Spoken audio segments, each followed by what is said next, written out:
one thing that entrepreneurs sometimes don't have are people to collaborate with, people that you can just call up and say, you know what, can you believe this comment happened, or can you believe this happened, or hey, I'm dealing with this brand and they're approaching me about advertising. I had nobody to go to. And up until, I would say, about a year and a half ago, I viewed Antonio as my competition. He's another style YouTuber. I hate him. And Antonio and I, over the past year and a half, I would say, have gotten to know each other, and what he has helped me realize is that we can help everybody, or we can help each other raise up. I know a lot of guys, and when I started too, I wanted to just do organic traffic because it's free and grow my business that way. But with paid traffic, like Eric was talking about, it really forces you to answer the question, am I making money?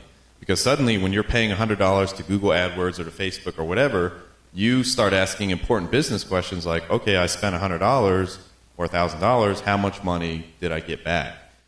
From there, what we did podcast-wise that sort of set us apart from everyone else was we were consistent. We delivered new content every week. We didn't go on vacation. We didn't skip a week. Whereas some of our competitors, you know, they'd travel around, and 1 month they'd have 4 podcasts, and then the next month they'd have 1. So consistency from a content standpoint is really key, because it tells your potential customers that you're reliable, that you're going to be there for them through the whole process. You don't really want to out-China China. I mean, it really comes down to when you're competing on price, China has an amazing infrastructure. So if you're trying to compete on price, you are most likely going to lose, because you think you're unique in the United States, and we've got, 300 million people? Well, guess what? That means that there's 1,300 people. If you're 1 in a million in the United States, that means there's 1,300 people just like you in China.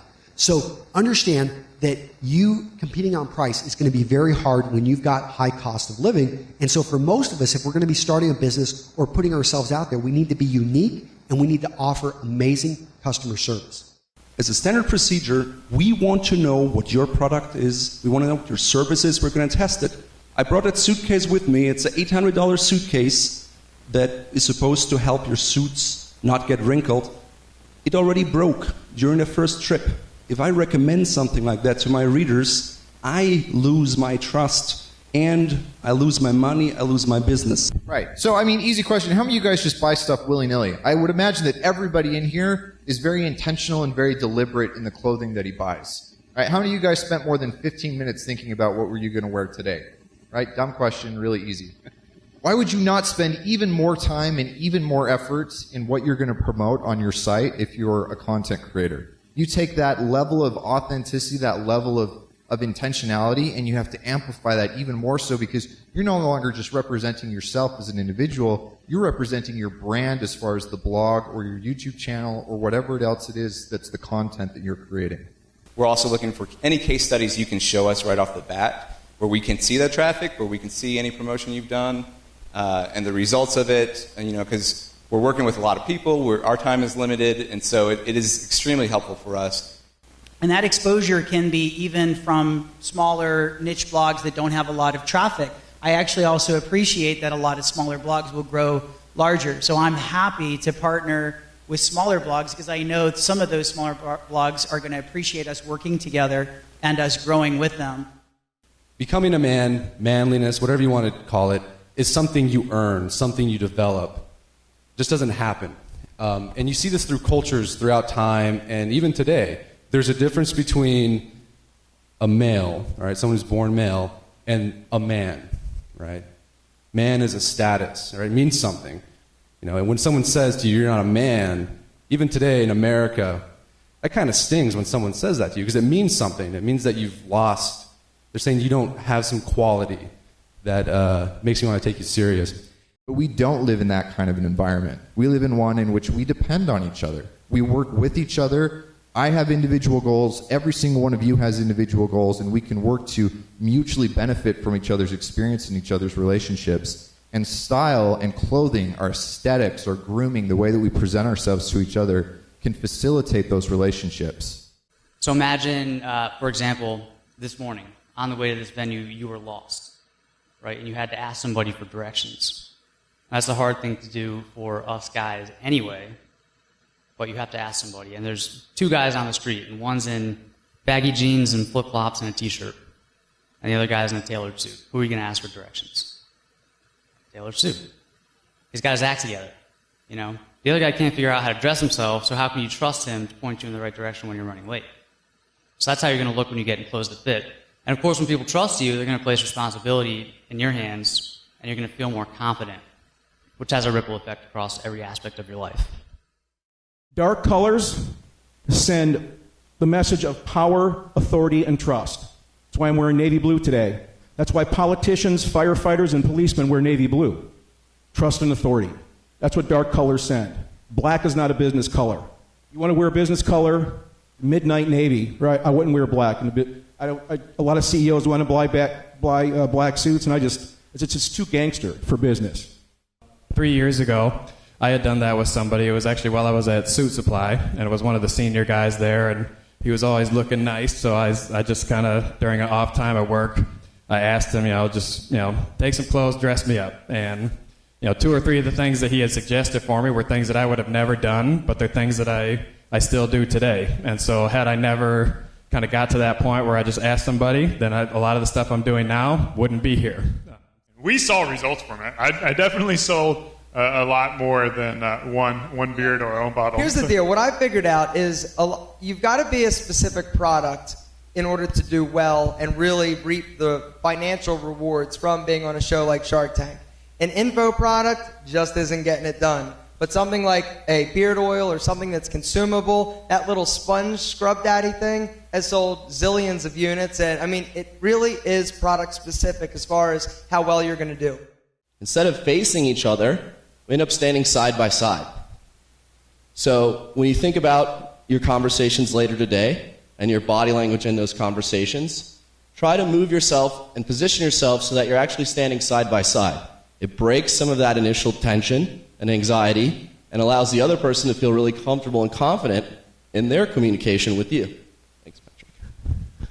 So by subtly changing our body language, we can change the signals that are being put out into the world about us.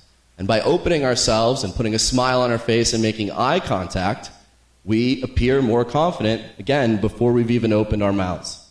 You'll see someone walking down the street with a mullet, and what that's indicating was the best time of their life was in the 80s, when they felt the most comfortable and the most connected with themselves and their identity. And what happens is that's their comfort zone, and they've peaked there, like they've peaked in high school. And then they've kind of either gone down, and they've lost that comfort.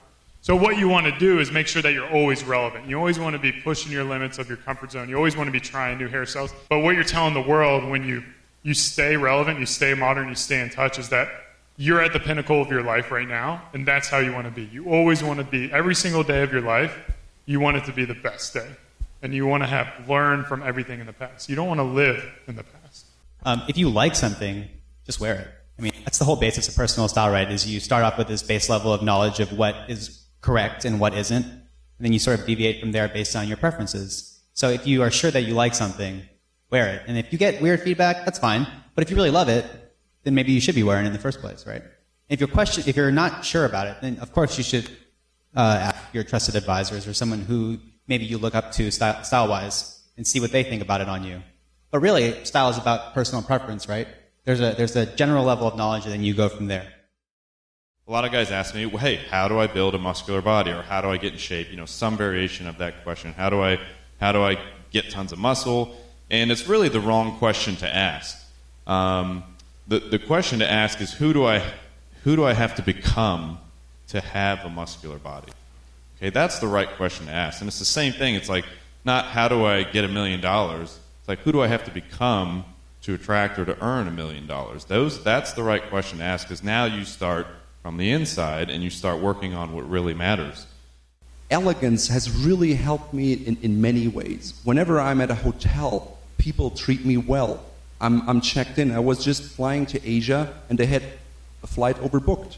So then the question was, there were more people than seats, right?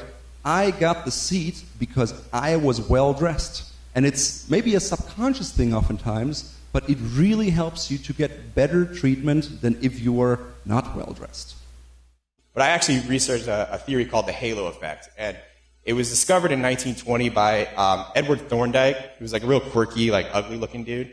And he coined the term halo effect because attractive people are perceived to have a halo. They're shown to make 20% more money, date better-looking women, sleep with more women, and just generally live a better life. So that whole theory fascinated me, and I've pretty much managed to build an entire business around that one theory. Is most of us, we actually start with what we need to do, how to do it, and then we think about maybe later on, sometimes years later, why in the world did I go to law school? Are there some recovering lawyers out there? I think, yeah. So, are you a practicing lawyer? And you hate the law, but you went to law school. And, Raphael, I'm not going to go into too deep, but it may have been something that you went for the wrong reasons. And oftentimes, I don't want you guys to try to make change in your life. I don't want you to you don't want to go down that path for the wrong reasons. It's like putting up a ladder against the wall, working hard to climb up that ladder for years, and then you get up to the top and you're like, why the hell am I even here? So make sure, start with the why. And when you do that, it becomes remarkable, not conventional. For myself, along with the aspect of just my wife, I've discovered that traditional wet shaving with a well-made, warm, luxurious lather and a razor that is well built and tracks well on your face gives you a emotional aspect to something that is just normally a grooming routine to most people. And in fact, some people just do it as quick as they can to get over it. There is a certain ritual of caring for your beard, which I'm sure Eric can relate to as well, and Tanner, it's like having a chia pet, right? It's something you need to tend and care for, right? And it gives you some structure to your life, right? It's something you need to go back, well, sorry guys, I can't go out tonight, I need to care for my beard. No, I'm just kidding. You don't need to really do that, but it does give you sort of some pride to take care of it and tend it, and, it is fun.